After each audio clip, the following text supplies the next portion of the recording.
சாப்பாடு நம்ம பொதுவா எதுக்கு சாப்பிடுறோம் அப்படின்னு பாத்தீங்கன்னா ஒரு எனர்ஜிக்காக. பட் இங்க இருக்கிறவர் என்ன சொல்றாருன்னு பாத்தீங்கன்னா, எனக்கு சாப்பாடே தேவையில்லை, நான் எனர்ஜியா தான் இருக்கேன் அப்படின்றாரு. ஏன் அப்படின்னு கேட்டா அதுக்கு ஒரு காரணம் சொல்றாரு. அந்த காரணம் என்ன அப்படின்னு தெரிஞ்சுக்கணும்னு நினைச்சீங்கன்னா இந்த வீடியோ முழுசா பாருங்க. மறக்காம நம்ம சேனலை சப்ஸ்கிரைப் பண்ணிட்டு பாருங்க. வாங்க வீடியோக்குள்ள போலாம். யாரா அந்த மகான் அப்படின்னு பாத்தீங்கன்னா அவர் பேரு பிரகலாத் ஜானி. இவர் வந்து 1929 வந்து குஜராத் அம்பாஜி அப்படின்ற இடத்துல பிறக்கிறாரு. தன்னோட 11ஆவது வயசுல இருந்து எதுவுமே சாப்பிடறத நிறுத்திடுறாரு. ஏன் அப்படின்னு பாத்தீங்கன்னா இவர் வந்து 7வது வயசுல இருந்தே பாத்தீங்கன்னா இந்த கடவுள் நம்பிக்கை, ஆன்மீகம் அதெல்லாம் வந்து ரொம்ப அதிகமாயிடுது. அதனால இந்த காட்டுல போயிட்டு தனியா இருந்துட்டு அந்த ஆன்மீக அனுபவத்தெல்லாம் இது பண்றாரு. சோ அதுக்காக என்ன பண்றாரு, பேரை கூட அம்பா அப்படின்னு மாத்திக்கிறாரு.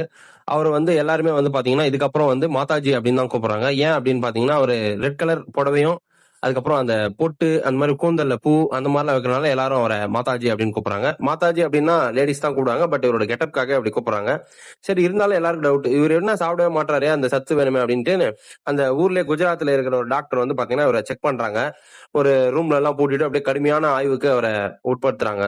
இருந்தாலும் அந்த 10 நாள் பாத்தீங்கன்னா அவர் யூரினோ சாப்பிட்றதோ எதுவுமே இது பண்ணல, தண்ணி கூட அவருக்கு கொடுக்கல. இருந்தாலுமே அவர் வந்து சத்தா தான் இருக்கேன் அப்படின்றாரு. அப்புறம் அவரே கேக்குறாங்க, எப்படிங்க அவனுக்கு இந்த மாதிரி சக்தி இருக்கு அப்படின்னு கேட்டா, எனக்கு வந்து கடவுள் கொடுக்குறாங்க.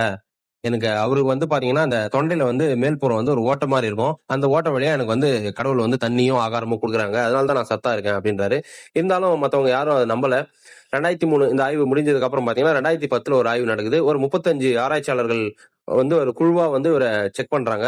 அதுலயும் வந்து கடுமையான ஆய்வுக்கு இவர் உட்படுத்துறாங்க. சிசிடிவி கேமரா எல்லாம் வச்சு அப்படியே நல்லா எந்நேரமும் அவர் வந்து நோட் பண்ணிட்டே இருக்காங்க. அப்பயும் பாத்தீங்கன்னா தண்ணியும் குடிக்கல, யூரினும் போல.